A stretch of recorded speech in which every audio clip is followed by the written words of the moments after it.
Life has a way of pushing us to prove ourselves at every turn. You try to justify your choices, explain your dreams, and defend your boundaries. But here's the truth. Those who love you do not need explanations, and those who demand them will never be satisfied. Complaints weaken your spirit, explanations drain your energy, but relaxation, relaxation, brings you back to your strength. If you will stay with me today, I promise to show you why letting go of complaint and explanation can lead you to freedom, peace, and a life you can actually enjoy. Complaints change nothing. Let those words sink in. You can repeat them like a prayer, whisper them like a secret, or carry them like a shield. But until you believe them, life will keep testing you. Complaints change nothing. They do not soften the past. They do not fix the wrong that was done to you. They do not create a better tomorrow. Complaints only repeat the pain of yesterday, replaying it so many times that it becomes the soundtrack of your life. How often have you caught yourself rehearsing the same grievance? You tell a friend, you tell a neighbor, you tell yourself again and again until the story feels like home. But it is not home, it is a prison. Complaints build walls around your joy, keeping you locked inside with your bitterness. They give you the illusion of power because you feel heard, you feel justified, but when the echo fades, nothing has moved forward. You are still in the same place, still carrying the same weight, still wearing the same wound. Complaints change nothing, but they change you. They harden your face, they tighten your chest, they sour your spirit. You start to look at the world not for what it can give, but for what it has taken. You start to see people not for who they are, but for how they have wronged you. You begin to expect disappointment before it even arrives. And in that expectation, you invite it into your life. A complaining heart cannot recognize blessings, even when they are knocking at the door. And still, many of us cling to complaint because it feels safer than action. Action requires courage. Action requires responsibility. Complaints demand nothing but your voice and your time. And oh, how willingly we give both away. You can sit in a circle of people and watch how easily a conversation sinks into a swamp of complaints about the weather, about money, about work, about each other. And while the words rise and the emotions flare, nothing changes. The weather stays the same, the bills remain due, the job is still waiting, the relationship is still broken. Complaints only feed the fire, they never put it out. Complaints are the language of helplessness. They tell the world, I am a victim of my life, not the author of it. They say, I cannot change anything, so I will just sit here and repeat it. But you are not helpless. You are not powerless. You are not a victim of every circumstance that comes your way. You are the writer of your own story. And every time you choose to replace complaint with action, you pick up the pen again. Think of the times in your life when change actually happened. Did it come through complaint or did it come through decision? Did you move forward because you told the story of your pain one more time or because you chose to stand up and take a different step? Change is born out of choices, not out of complaints. Complaints may reveal a wound, but healing comes only when you tend to it. Let me tell you a secret. People are not listening to your complaints as much as you think they are. You may believe your voice is shaking the room, but most people are only half hearing, waiting for their turn to release their own complaints. And those who do listen will eventually step back, because complaints are heavy. Nobody wants to carry the weight of someone else's endless bitterness. Complaints push people away. Gratitude draws them near. But what if, instead of a complaint, you spoke a vision? Instead of saying, this job is draining me, you said, I am searching for work that makes me feel alive. Instead of saying, no one ever supports me, you said, I am learning how to surround myself with people who lift me higher. Instead of saying, I am always tired, you said, I am choosing to take better care of myself. Do you see the difference? One voice is trapped, repeating the same cycle. The other voice is free, moving forward with hope. Complaints change nothing, but your perspective changes everything. The way you see the world shapes the way you walk through it. If you decide that every day is only another chance to complain, then life will always look like a burden. But if you decide that every day is another chance to grow, to love, to give, then life becomes a gift, even in its hardships. I know some will say, but what about injustice? What about cruelty? What about pain? Shouldn't I speak against what is wrong? Yes, speak against wrong. But do not confuse complaint with courage. Speaking truth to injustice is not complaint, it is conviction. Standing up against cruelty is not complaint, it is character. The difference is this: complaint repeats the problem, conviction creates solutions. One drains your spirit, the other builds your legacy. There is power in your tongue, power to destroy, power to create. When you complain, you use that power against yourself, tearing down your own walls of hope. When you choose to speak faith, gratitude, or determination, you use that power to build. Every word you speak plants a seed, and complaint grows weeds while gratitude grows gardens. So the next time you feel the urge to complain, pause. Ask yourself, is this complaint moving me forward? Is it building me? Is it healing me? If not, then swallow it, silence it, or transform it. Turn it into a prayer, a plan, or a lesson. Do not let it escape as poison, because here is the truth. Life is listening to you. The universe is echoing your words back into your reality. If all it hears is complaint, it will keep giving you reasons to complain. But if it hears gratitude, determination, vision, and faith, it will multiply those two. Complaints change nothing, but your voice has the power to change everything, if only you will choose a higher song. Explanations weaken your power. You may not realize it, but every time you over-explain yourself, you hand pieces of your strength away. Think about how often you've felt the need to justify your choices. Why you took that job, why you left that relationship, why you spend your time the way you do. You build long speeches trying to convince people that your life makes sense. But let me tell you something important. Those who love you don't need explanations, and those who demand them will never be satisfied. The urge to explain is born from a quiet hunger to be accepted. You want to be understood. You want to be validated. You want someone to nod and say, yes, I see you, and I agree with you. But that agreement comes at a price, because when your peace depends on someone else's understanding, you are no longer free. You are bound to their approval, and approval is a cage disguised as kindness. Explanations are often wasted on ears that are not listening. You may talk for hours, pouring out your reasons, your heart, your story, but many people are not waiting to understand you. They are waiting for you to finish so they can argue, criticize, or dismiss. They already made up their minds before you opened your mouth. And in the process of trying to explain, you give away your dignity brick by brick until you are standing bare in front of someone who never intended to cover you. There is a quiet authority in those who refuse to explain themselves. Think of the people you admire most. They move with certainty. They do not pause at every corner to ask permission for their existence.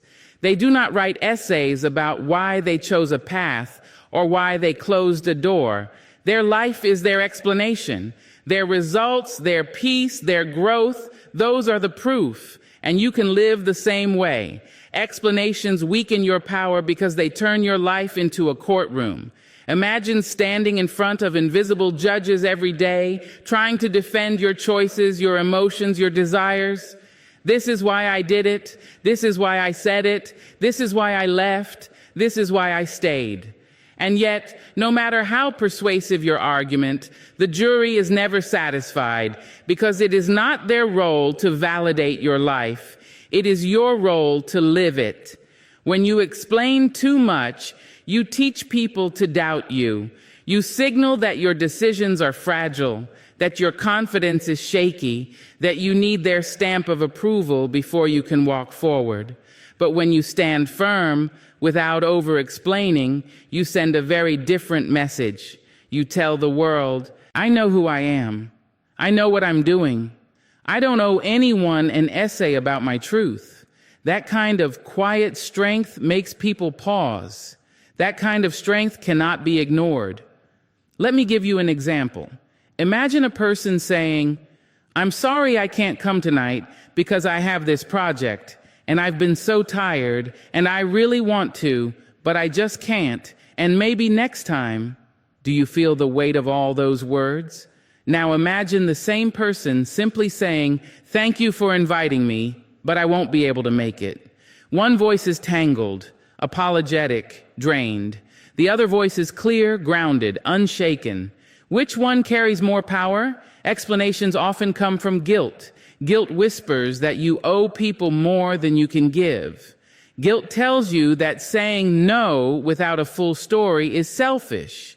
Guilt tells you that your boundaries need a permission slip. But guilt is a liar. You do not need permission to rest. You do not need permission to choose differently. You do not need permission to protect your energy. A boundary is complete all by itself. It does not require a paragraph. The danger of constant explanations is that they blur the lines between what is yours and what belongs to others. You start to live for their approval, shaping your life to fit their expectations. And slowly, you forget that this is your journey. This is your canvas to paint. You cannot paint freely while explaining every stroke to someone standing over your shoulder. Your art will become theirs, not yours. Some will argue, but if I don't explain, people will misunderstand me. Let them. Misunderstanding is not the end of the world. People will misunderstand no matter how carefully you speak. You can give them the longest explanation and still be misjudged. And if they truly want to know you, they will learn by watching your actions, not by dissecting your words. Time has a way of revealing truth more clearly than explanations ever could. There is a calm strength in silence. Silence does not beg to be accepted. Silence does not rush to correct every false story. Silence waits, and in waiting it speaks louder than explanations. People may gossip, people may question, people may doubt, but silence holds its dignity. Silence says, I know who I am, and I don't need to prove it. So what happens when you stop explaining? You reclaim your power. You stop being pulled in every direction by people's opinions. You stop spending your energy defending yourself. You start using that energy to live, to build, to create, to grow. Explanations drain you. Confidence fuels you. The less you explain, the lighter you feel. I want you to remember this. The only explanation you ever owe is to yourself. And even then, not in judgment, but in love. You do not ask yourself, why am I like this, in shame. You ask, what do I need to honor who I am becoming? That is the only conversation that matters. Explanations weaken your power because they trick you into believing you need to be understood in order to be free. But freedom has nothing to do with being understood. Freedom is knowing who you are and standing in it with both feet, even if no one else gets it. Freedom is choosing your own peace over someone else's approval. Freedom is walking away from the courtroom and realizing the jury never had authority over you in the first place. So stand tall, speak less, live more. Let your life be your explanation. Relaxation restores the soul. In a world that glorifies exhaustion, in a culture that wears busyness like a badge of honor, the act of resting becomes an act of rebellion. Every day you are told that your worth is tied to your productivity, that your value is measured in how much you do, how fast you do it, and how perfectly you perform. And yet somewhere deep inside, your soul is whispering a different message. Slow down, breathe, pause, relax. Because it is in relaxation that the soul remembers who it is. When you relax, you create space for life to flow back into you. Think about it. A clenched fist cannot receive, a tight heart cannot love, a restless mind cannot dream. But when you loosen your grip, when you soften your shoulders, when you let your breath deepen, everything you've been chasing begins to come closer. Relaxation does not mean doing nothing. It means creating room for the things that truly matter to enter. Too many people live in a constant state of tension, always running, always worrying, always proving. They wake up tired, they go to bed restless, and they carry the weight of the world between those two moments. But you cannot pour from an empty cup. You cannot shine with a burnt-out flame. You cannot keep giving when your soul is starved. That is why relaxation is not selfish. It is sacred. It is not laziness. It is life-giving. Rest is not an interruption to success. Rest is the foundation of it. When you take the time to relax, you are telling yourself, I matter. My peace matters. My health matters. My joy matters. And that is a message the soul longs to hear. Without rest, you will confuse motion for progress. You will think that because you are moving fast, you are moving forward. But speed without direction is chaos, and chaos eventually breaks you. Relaxation brings clarity. Relaxation reminds you where you are headed and why you started in the first place. Notice the power of simple things, the quiet of early morning before the world begins to shout, the warmth of sunlight resting on your skin, the sound of laughter in a room where no one is rushing to leave. These moments are not small, they are medicine. They restore what the world has drained out of you. They remind you that joy is not found in endless achievement, but in being fully alive, fully present, fully at ease in your own skin. Relaxation teaches you trust, because when you step back, when you rest, when you stop trying to control every detail, you begin to see that life still moves forward. The sun still rises. The earth still turns. The opportunities you thought would vanish are still waiting. Rest is proof that you don't have to chase everything. Some blessings come to you when you are still. Relaxation also strengthens your spirit. When you are tired, even small problems feel heavy. But after rest, mountains shrink back into hills, and obstacles look more like stepping stones. A weary soul exaggerates the struggle. A restored soul sees solutions. That is why some of the greatest breakthroughs come not when you push harder, but when you step away, breathe, and return with a renewed spirit. There is a reason why nature itself follows rhythms of rest. The sun sets so the earth can sleep. The winter comes so the soil can renew. Even the ocean has tides, moments of retreat and moments of return. But human beings have forgotten this wisdom.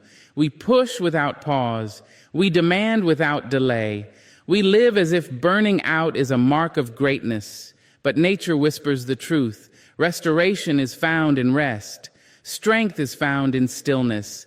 The soul, like the earth, needs its seasons of renewal.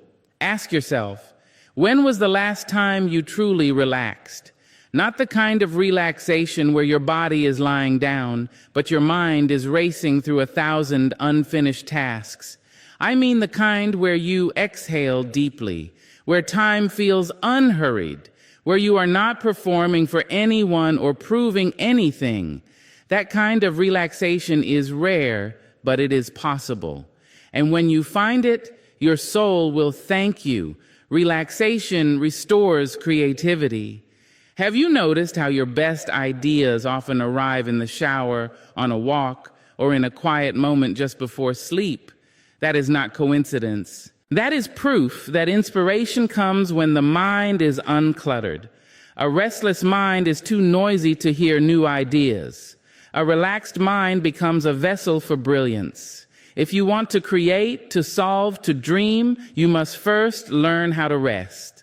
Relaxation restores relationships too. Because when you are constantly stressed, you are not really present. You hear words but miss meaning. You share space but not connection. But when you are relaxed, you listen with your heart. You laugh with ease. You hold space with love. Your presence becomes a gift, and your relationships deepen because of it. Most importantly, relaxation restores your connection with yourself.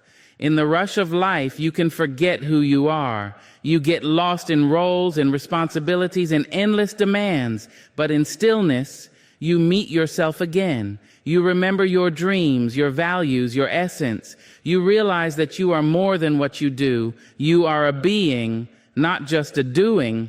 And that reminder is the soul's greatest nourishment. So learn to relax without guilt. Learn to pause without apology.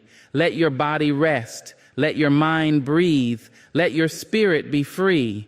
Because every time you relax, you return a little more whole, a little more grounded, a little more alive. Relaxation restores the soul, and a restored soul can carry more love, more peace, more light into the world. Silence speaks louder than explanations. In a world that is always demanding answers, always pushing you to justify yourself, always hungry for your defense, there is something majestic about remaining still. You do not need to answer every question. You do not need to fight every accusation. You do not need to open your mouth just because someone else insists on it. There is a strength in silence that explanations can never hold. Explanations can be twisted, interrupted, ignored. Words can be pulled apart, doubted, or thrown back in your face. But silence cannot be tampered with. Silence carries its own dignity. Silence says, I know who I am, and I don't need your approval to stand in it. Silence says, I don't need to waste my breath convincing anyone of my truth. Silence says, I will not hand over my peace in exchange for your understanding. Think about how often you have felt the urge to explain yourself. Someone misunderstood you, and you rushed to fix it. Someone doubted you, and you scrambled to prove them wrong. Someone judged you unfairly, and you opened your heart wide, hoping they would see. But explanations are fragile. They rely on the listener to be honest, open, willing. And not everyone is. Many people are not listening to understand. They are listening to respond. They have already made up their minds before you speak. No amount of explanation will soften their judgment. All you are doing is exhausting yourself. But silence, that is different. Silence places the responsibility back where it belongs. Silence forces people to sit with their own thoughts, their own assumptions, their own discomfort. Silence is not weakness, it is control. It is choosing not to hand someone else the keys to your emotional state. It is saying, you may think what you will, but I will not chase you with words. My life will speak louder than anything I could say. There is a time when silence heals, when arguments rise like storms and every word only adds more lightning. Silence becomes the calm. It diffuses the fight. It allows peace to breathe again. Some of the worst wounds in relationships come not from what was done, but from words spoken in anger. How many times have people said things they could never take back simply because they refused to sit in silence? Silence may feel uncomfortable, but it is far less damaging than words that cut like knives. There is also a silence that teaches. A child who watches your actions learns more than one who listens to your lectures. A friend who sees your loyalty needs no speeches about commitment. A partner who feels your love does not need daily explanations of your devotion. Life itself is a classroom, and silence is often the best teacher. Your integrity, your consistency, your character, they all speak volumes without you ever opening your mouth. Silence is also a form of resistance. When the world expects you to defend yourself, when society demands that you constantly justify your existence, silence becomes a shield. To stay quiet in the face of false judgment is to refuse to play the game. It is to say, I will not perform for you. I will not dance to the music of your accusations. I will not spend my life writing essays about why I am enough. My silence is my declaration that I do not owe you a performance. But silence is not emptiness. Silence is not passive. Silence is full. It is full of wisdom, patience, and restraint. It is full of power that only those who know themselves can carry. To remain silent when everything inside you wants to speak is not weakness. It is discipline. It is the ability to master your impulses and protect your peace. That discipline is rare and it is beautiful. Imagine being in a room where someone insults you, waiting for you to lash out, waiting for you to stumble over explanations. Imagine instead that you smile gently, say nothing, and continue to stand tall. That silence is louder than any words could be. It leaves the other person unsettled, wondering why their attack did not move you. That is the power of silence. It does not beg, it does not plead, it does not lose its breath, it simply exists. And in existing, it commands respect. There are times when silence is misunderstood, yes. People may say you are arrogant, indifferent, or afraid. Let them. Their interpretations are not your burden to carry. If silence keeps your peace intact, if silence protects your spirit, then let misunderstanding be the price. It is far better than losing yourself in endless explanations that will never satisfy. Silence also deepens your connection with yourself. When you stop explaining, you stop performing. And when you stop performing, you start listening to your own soul, to your own needs, to your own truth. In silence, you hear the whispers that are drowned out by noise.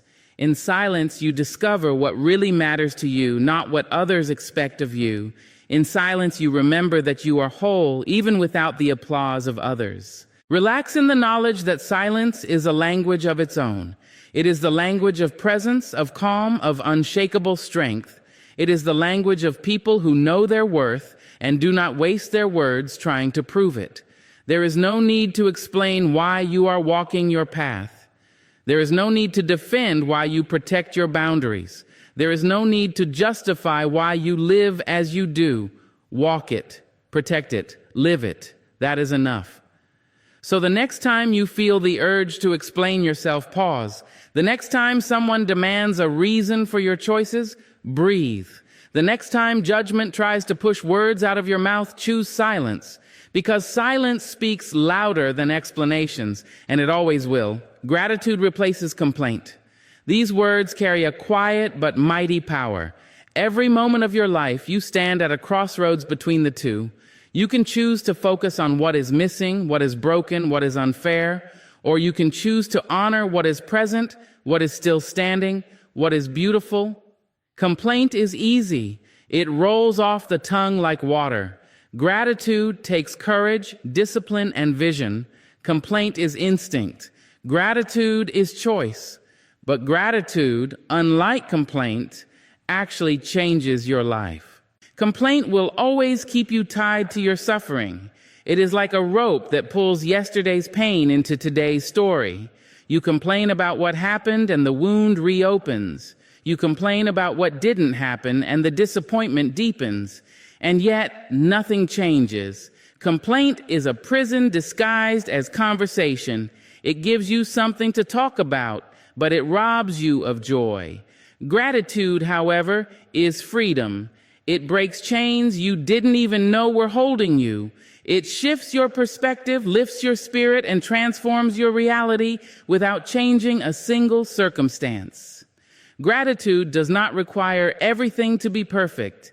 It does not wait for the storm to pass or the mountain to move. Gratitude looks at the storm and says, I am thankful for shelter. Gratitude looks at the mountain and says, I am thankful for the strength to climb. Complaint stares at what is wrong. Gratitude notices what is right. Both are present in every moment, but whichever one you feed will grow. When you wake in the morning, you have a choice. You can complain that the alarm rang too early, or you can give thanks that you were given another day to rise. You can complain that your legs ache, or you can give thanks that they carried you this far. You can complain about the work that waits for you, Or you can give thanks that your hands are still able to do it. The circumstances may not change, but the meaning does. Gratitude turns burden into blessing, frustration into fuel, struggle into strength. Gratitude is not blind. It does not ignore the reality of hardship. It simply refuses to let hardship define the whole picture. You may have lost, but you are still breathing. You may be hurting, but you are still here. You may be weary, but you are still moving. Gratitude says, I will not let darkness hide the light. I will not let complaint drown out the music. I will not let bitterness blind me to beauty. Gratitude is vision, the ability to see the gift even in the wound. There is a healing power in gratitude that complaint will never hold. Complaint multiplies stress. Gratitude multiplies peace. When you complain, your body tightens, your heart races, your mind fills with negative energy. When you give thanks, your body softens, your heart opens, your mind calms. Science proves it, but the soul has always known it. Gratitude restores balance. Gratitude renews hope.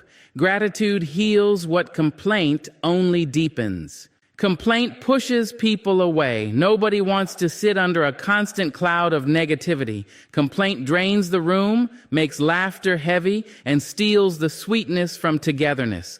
But gratitude draws people near. Gratitude makes space for joy, for connection, for love. It shifts the atmosphere and reminds others of their own blessings.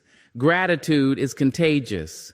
One thankful spirit can ignite an entire circle, changing the tone of conversations, families, even communities. Gratitude is also a teacher. It shows you that happiness does not come from what you lack, but from what you already hold. How many people chase after more, only to find themselves empty? They complain that they do not have enough, and so enough never arrives. But gratitude teaches that enough is not a destination, it is a decision. The moment you choose to see what you have as enough, you become rich in ways complaint could never imagine. Think of the simple things: a glass of clean water, a safe place to sleep, a friend who answers when you call, the ability to read, to walk, to see the sky. How many of these blessings do we overlook, busy counting the things we do not have? Gratitude is the practice of noticing. Complaint is blindness. Gratitude is sight. And when you see clearly, your whole world shifts. Even in the face of injustice, gratitude has power.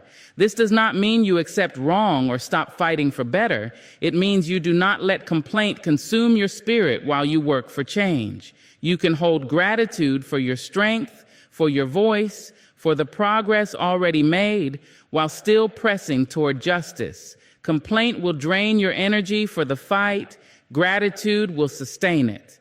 Gratitude fuels resilience, and resilience changes the world. Life is always listening. The universe echoes back what you speak. If all it hears is complaint, it will keep giving you reasons to complain. If it hears gratitude, it will multiply those blessings. This is not magic. It is perspective.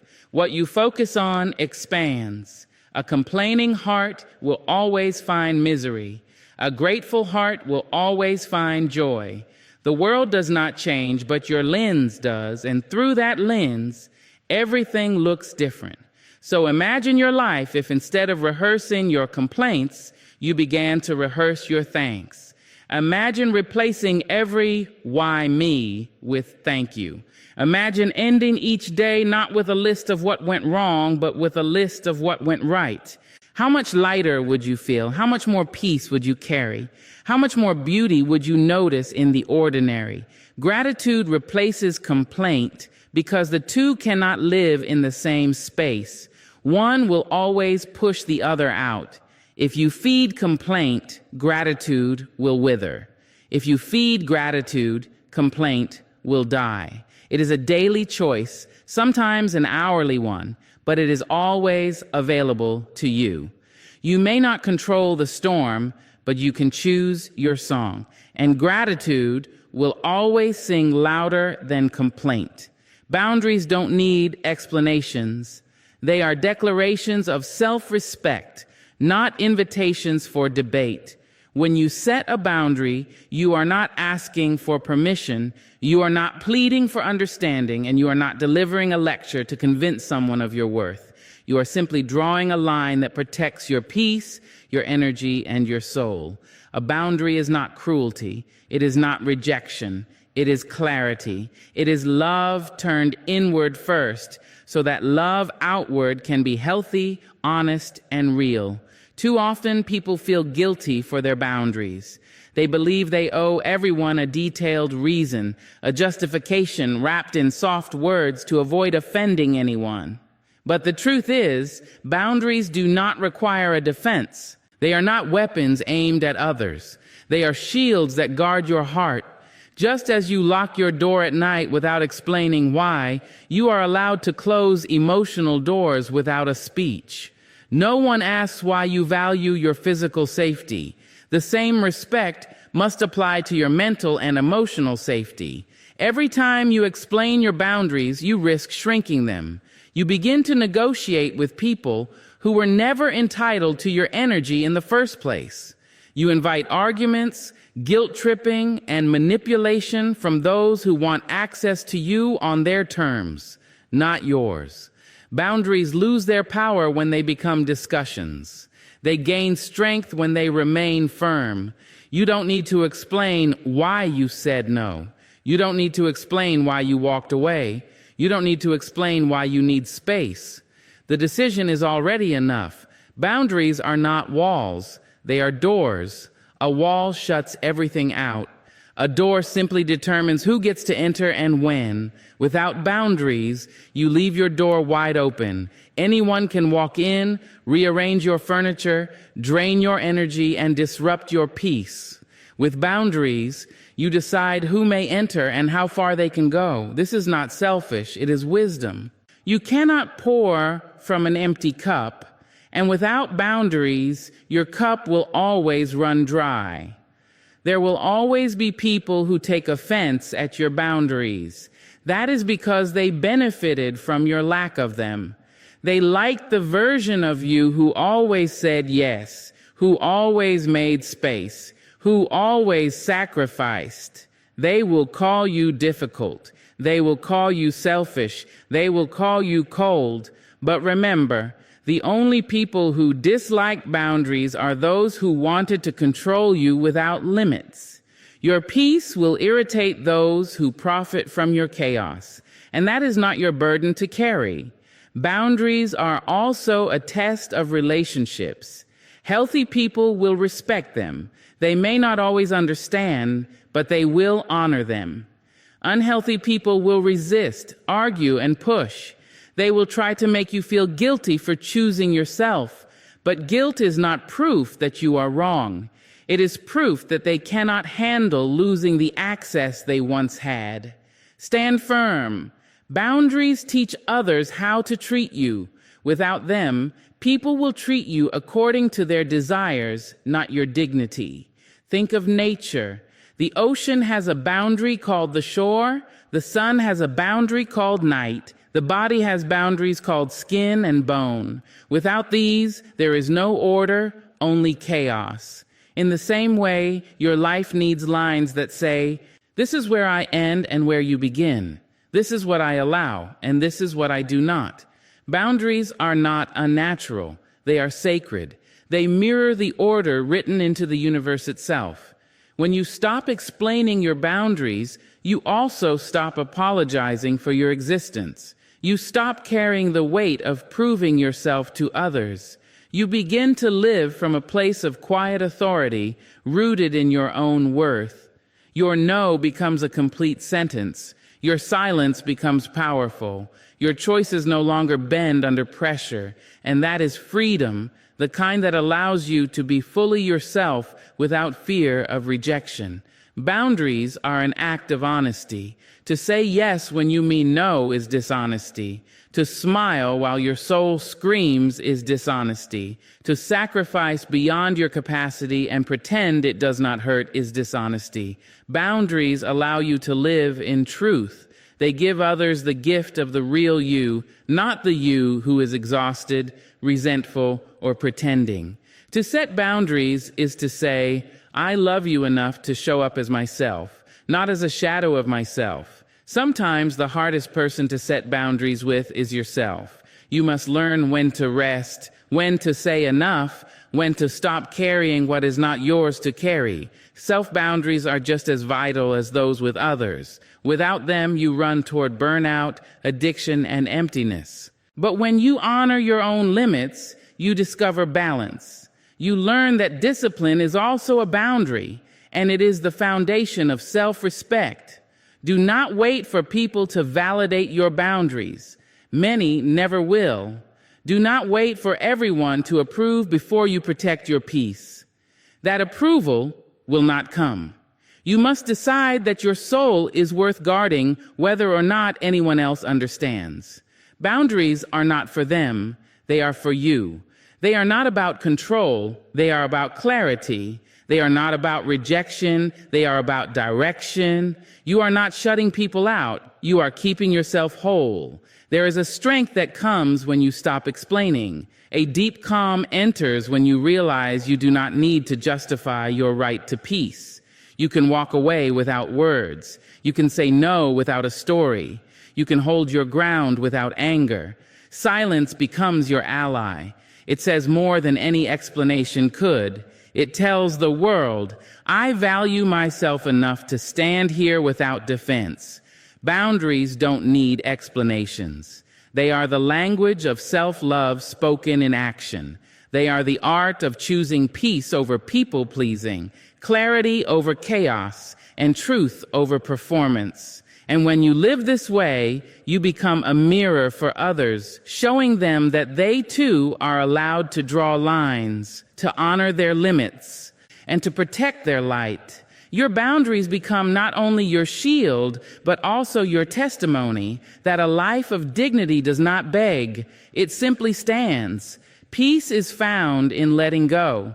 The more tightly you grip what no longer serves you, the heavier life becomes. We carry old wounds, grudges, betrayals, and disappointments like stones in a bag strapped to our backs. At first, we think we are strong enough to carry them. We think holding on proves loyalty or control or wisdom. But time teaches us a painful truth. What we cling to the hardest often hurts us the most. And the peace we seek never comes through clenching, but through releasing. Letting go does not mean forgetting. It does not mean pretending the pain never happened. It does not mean the betrayal was justified or the loss was easy. Letting go means choosing not to let the past poison the present. It means deciding that your soul deserves freedom more than it deserves endless reminders of what broke you. Letting go is not weakness. It is strength of the highest order, because it takes courage to stop rehearsing pain and start living again. Think of water flowing down a river. It does not cling to the rocks it passes. It does not argue with the obstacles in its way. It moves forward. It knows that the only way to remain alive is to flow. In the same way, life asks you to move forward. But when you clutch resentment, when you hold bitterness, when you refuse to forgive, you stop flowing. You become stagnant. You replay conversations, relive betrayals, reopen wounds. And in doing so, you give yesterday the power to control today. Peace is not found in rewriting the past. It is found in releasing it. You cannot change what was said. You cannot undo what was done. You cannot go back and rewrite chapters already printed, but you can decide not to keep rereading them. You can close the book of yesterday and begin writing the story of today. That choice, though simple, requires bravery. It is easy to dwell. It is harder to release. But release is the doorway to peace. Many people believe letting go means reconciliation. They think it means allowing the same people back into your life, trusting them as if nothing happened. But letting go is not about them. It is about you. Forgiveness does not always mean access. You can release the bitterness without reopening the door. You can forgive from a distance. You can let go without going back.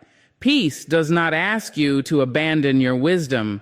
It asks you to unburden your soul. Consider the seasons. A tree does not cling to its leaves in autumn. It lets them fall, trusting that new life will return in spring. The tree does not mourn what was lost. It simply honors the cycle of life, growth, release, renewal. You too must let some things fall away. Not everything is meant to stay with you forever. Some people are chapters, not the whole book. Some dreams expire so that better ones can be born. Some endings are not punishments, but beginnings in disguise.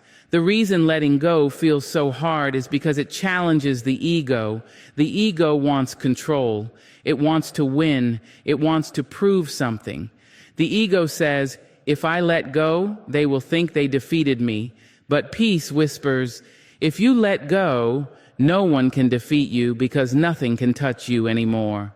True strength is not in fighting battles that do not matter. It is in walking away with your dignity intact and your heart unburdened.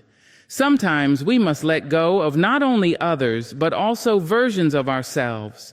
The self you used to be, the one who tolerated too much, who accepted less than they deserved, who tried to please everyone. Perhaps it is time to release that self.